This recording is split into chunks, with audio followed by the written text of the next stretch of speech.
Welcome to the Gut Show. I'm Erin Judge, registered dietitian and founder of Gutovate, and I will be your host. My goal on this side of the internet is to empower those with IBS and digestive disorders to understand their guts better, to have a healthier relationship with their bodies, and make confident choices to improve their digestive health. During this season of the Gut Show, you can expect a weekly conversation covering a hot topic related to health, digestion, and IBS. As a disclaimer, I am a dietitian, but I'm not your personal dietitian. Everything we cover in this episode is meant to be educational and not a substitute for personalized care from your healthcare team. Welcome, and let's dive into today's episode. Are you ready for today's episode? This is one that I really do think is going to be a favorite for most of our listeners because it is a topic that I'm sure every single person listening has dealt with in some form or fashion, or at least you know something about because maybe someone else that you love or another IBS friend of yours has dealt with, and that is medical gaslighting. Gaslighting is a form of psychological manipulation in which a person or group makes someone question their own sanity, their own memory, or their perception of events.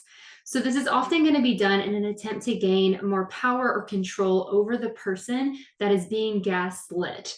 So that form of manipulation is to gain some sort of power or control. This can also be meant to place the person gaslighting in a place of like more authority. So it can come out of a place of insecurity or someone trying to lift themselves up to be, again, more powerful than they are. Even if they're not trying to kind of control the person they're gaslighting, they're still trying to elevate themselves and their own power. Gaslighting can come in many different forms. So it can be denying that certain events happened or denying that this thing that you say it happened in any way that it even happened. It can be making someone doubt their own recollection of events, meaning your memory of how it happened. So not just that it didn't happen, but maybe it didn't happen the way that you think or you said that it happened. And it can also come in the form of contradicting the statements in order to confuse the victim. So what someone may do is say, things that don't necessarily make sense or kind of try to catch them in somewhat of a lie because they're using these contradictory statements to the person that they're gaslighting. The term gaslighting actually comes from a play that came out in 1938 called Gaslight. And in the play, the husband actually manipulates the wife into thinking that she's going insane by dimming the gas lights in their home and then denying that anything has changed. So this term gaslighting came out of what was portrayed in this play. The actual form of gaslighting and manipulation has been around, right? It was around way before this play, but the term gaslighting came out of that, which I thought was interesting. Now, the term medical gaslighting, the definition here is the manipulation or withholding of information by medical professionals, leading the patient to question their own understanding or their perception of their health condition. So what this looks like a lot with those who have IBS or what we call kind of these invisible conditions where there's not something that can be kind of clear evidence of the problem, right? You're not going to be able to show them a bruise on your arm or do a scan and see a broken elbow. That's not going to show up. And so what the doctor is going on to get a diagnosis or to develop a treatment plan for someone with a condition like this is the patient's experience, their symptoms, and kind of what they've noticed in their own body. And so in a gaslighting scenario, a patient is going to come into the doctor's office and explain, okay, this is what happened. These are the symptoms that I've been having. Maybe, it's like, okay, I feel really constipated or I'm pooping way more than I should be. And what the doctor could say is, are you sure? Are you sure that it happened that way? Actually, no, that's not really what's going on. Or that's normal. There's nothing to worry about. Or, maybe you're just stressed. Maybe you need to, relax. Maybe you just need to drink some more water. They kind of overlook the severity of the experience that you've said, and they're not acknowledging your own experiences and what you're communicating, but they're either telling you that you're wrong or they're kind of going over it and trying to lead you to a conclusion that you know is not correct. You may know that, like, I'm drinking enough water, but then saying, maybe you just need to drink more water. I doubt that you're drinking enough water. That leads you to start to kind of go in that direction of like, well, maybe I am not drinking enough water, which is making you question the validity of what you were communicating in the beginning. Whenever a patient has been gaslit by a medical professional, this has a significant negative impact on their mental and physical well-being. Not only in what they're experiencing from being gaslit and questioning yourself, the doubt that you feel, the frustration you feel after the appointment, but also the effects that can come after that due to neglect of treatment, poor diagnosing, and not given the right referrals or the right help, right? So a patient is not only having this experience and the frustration with that, but there's going to be this long-term impact if they're not able to find another provider that will listen and will not gaslight them. So here are some kind of red flags that you have been gaslit by one of your providers. And this can happen from family members, from friends, other people too, right? This isn't just medical providers, but we're focusing on medical gaslighting in this episode. But these red flags can come up from anyone that has been possibly gaslighting you. The first one is that they interrupt you often when you're sharing your concerns or answering their questions. So you'll see this from a doctor when maybe they ask you, okay, tell me about your symptoms, and you start sharing them and they interrupt and say, oh, that's normal, or that's not a big deal, or that's not something to be worried about, or oh, let's ask you another question. So they kind of interrupt you in the middle of you talking instead of acknowledging what you're saying. Second is they rush you through the conversation or through your appointment. Sometimes the providers are in a rush because they don't have a lot of time. But if they're rushing you in the conversation to just get to the end goal without kind of slowing down at the pace that they should be, or giving you the allotted time, and you can ask that when they walk into the room, how much time do I have with you? Typically they're billing in 15-minute increments. So they're with you 15 minutes. If they're with you 16 minutes, they're probably going to bill another increment. So you should be getting about 30 minutes. So make sure you ask.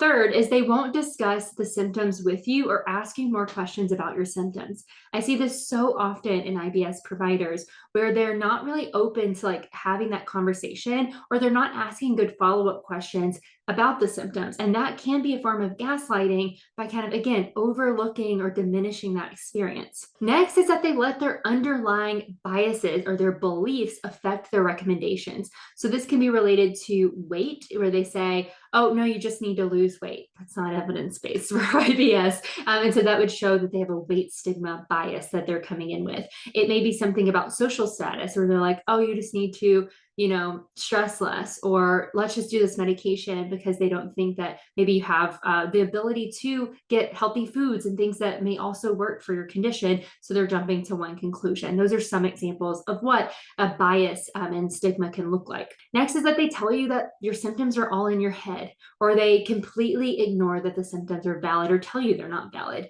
So an example of that would be saying, oh, it's not that bad. There's no way that you experience that. I hear this one a lot of, if you were in that much pain, you would have been in the hospital, right? It's a big one. Or women, we get this a lot, in relation to menstrual cycles. If it was that bad, you would have stayed home from work, right? Or you wouldn't have been able to do that. Maybe it's just kind of in your head. Like maybe you're just worried about it too much, or you're just too stressed. Those are examples of them telling you that your symptoms are not valid. Another one is that they question the legitimacy of your medical history. So not just the symptoms that you're experiencing, but they may even question the legitimacy of tests that you've had run. Now, it is expected that a professional may question testing that's been done, or even the advice or the diagnosis given by another provider, especially if they are different types of forms of medicine. So like Western medicine versus more of the functional and integrative side of medicine, there may be some disconnect as well as differing beliefs there, but they shouldn't just completely ignore the fact that those things had been found, or completely just question the legitimacy without providing their own education and input into the conversation. So an example would be a SIBO test. It's really controversial right now. Maybe you had a SIBO test that came back positive for SIBO. So you go into your doctor and you say, hey, I actually have this test that's positive for SIBO. And if all they said was, that's not valid, that doesn't matter, and then they just move on, that is gaslighting. Instead, if they said, those tests aren't necessarily the most reliable, let me see what test was done and kind of tell me a little bit more about the prep that was done and how your symptoms may relate to this, right? So they're still looking at, okay, let's look at it. It may not be accurate, but here's what we can do instead. Or that's not really accurate. What we can do is like take your symptom history into account and maybe go through this treatment in order to kind of see if it works for you based on the symptoms and this possibility, even if it's not necessarily as backed up by research yet, right? That's not gaslighting. And then the last one, and the big red flag that I see as a dietitian in this space, is that they refuse to collaborate with other providers on your healthcare team. Not all providers have a lot of time. It takes a lot of time to collaborate. I definitely understand that as a dietitian. I also know, though, that the best care for the patient comes in collaboration. And while we may not have hours to communicate with one another, we can be open to hear what other people have to say on the team and find a form of communication that can work, even if it's through the nurse or the doctor's assistant or somebody that can kind of help with facilitating that conversation when it is needed.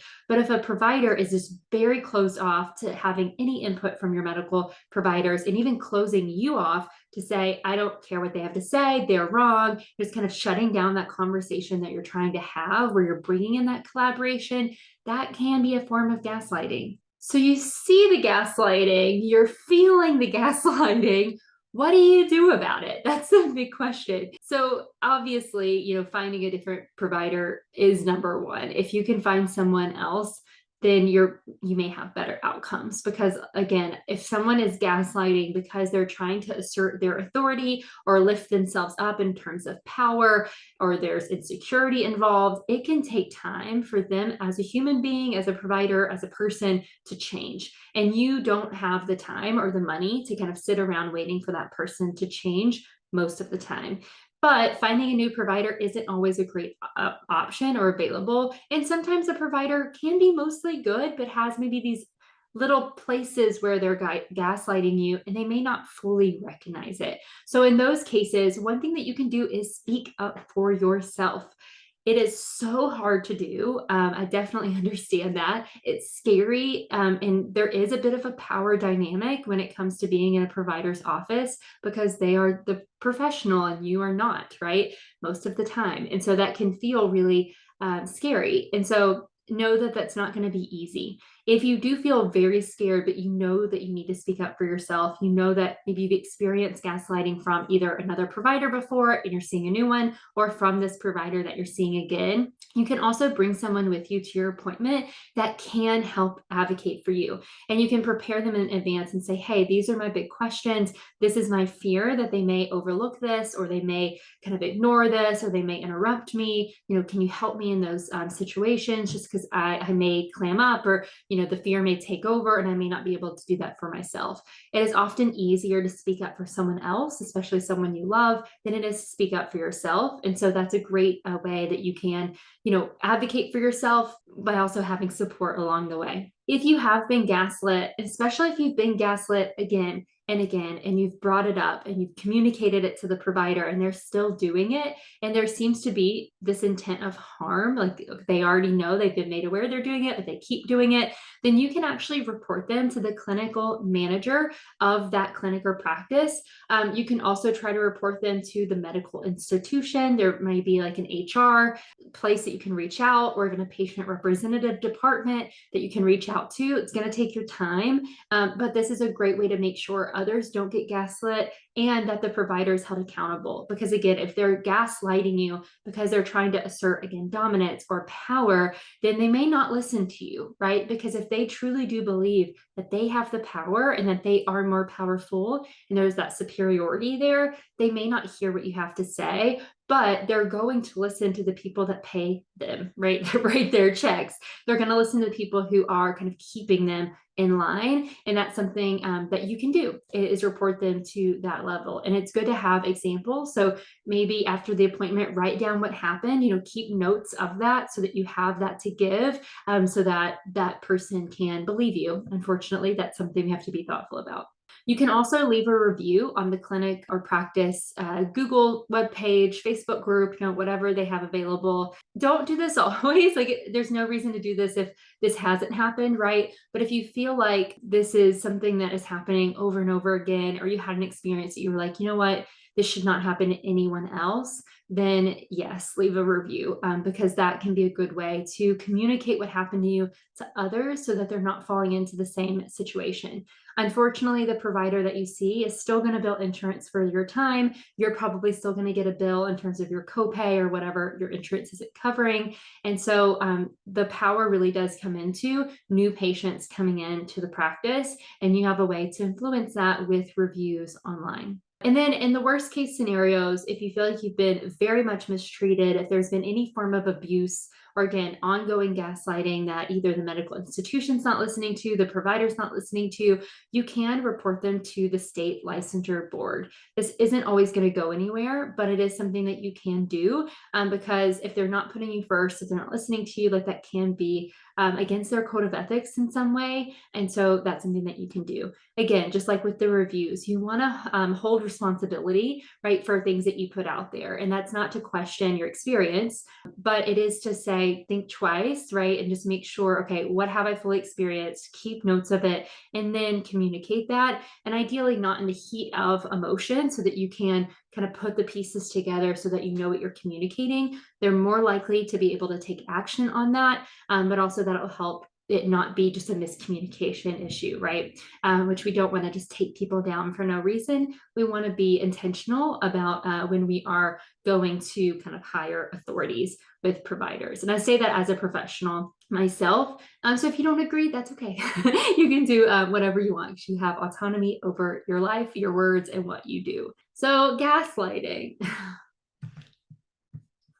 I do hope for a world where there is no medical gaslighting, where providers are held more accountable for how they treat patients, where patients who deal with things like IBS and again, other kind of chronic and invisible like conditions, where there's a safe space for us and our patients to be able to see providers get the help that they need without having to deal with this form of kind of trauma and abuse in a way. We're not there yet, unfortunately. Many of my patients experience this way too often, and it's so frustrating. So if you've experienced this in the past, or if you're afraid to even see a new provider because you're afraid to experience this, you are not alone. Those feelings are very valid. I totally understand it. I do encourage you to take some of these tips and tools and take them with you as you do what you need to do for your own health and for the longevity there, because that's where healthcare is supposed to fit in. And then if you have another crappy experience, then you're not alone in that either. And we'd love to help support you, lift you up, encourage you through our communities, Instagram, our Facebook community. All of that's found in show notes. So if you're interested in sharing your experiences, you're just having a community to get support from, please join us. We'd love to have you. And we'd love to have you in our future episodes of The Gut Show. This is a fun topic. Next week is another really popular topic, which is birth control in IBS. So if that relates to you in any way, meet us back here next week, and we will talk all about birth control from what we know, and even patient experiences that I've seen. And then we'll go into some other topics throughout the rest of the season. So stay tuned. Are you struggling with frustrating GI symptoms, gut issues, or maybe even IBS, and you really need support and guidance from a well-trained, qualified professional? If that is you, the Get of 8 team of dietitians may be exactly what you are looking for. We personalize every plan for our clients based on their assessment, their medical history, and what actually is working or not working in their body. We do this through close follow-ups every 2 to 3 weeks, all virtual. We also do weekly check-ins on every single client, and we are available for our clients through email and messaging support throughout the week and their entire program. Imagine this to be that hand-in-hand care that helps you reach your goals more efficiently, but also with more confidence and knowledge that you can use throughout the rest of your life. If that is what you are looking for, you can start with a consult call where we can talk a bit more about your history, what you're looking for, what you need, and if we can help. You can find the link to schedule a consult call in the show notes if you are interested. We can't wait to talk to you, and we hope to work with you to help you reach your goals.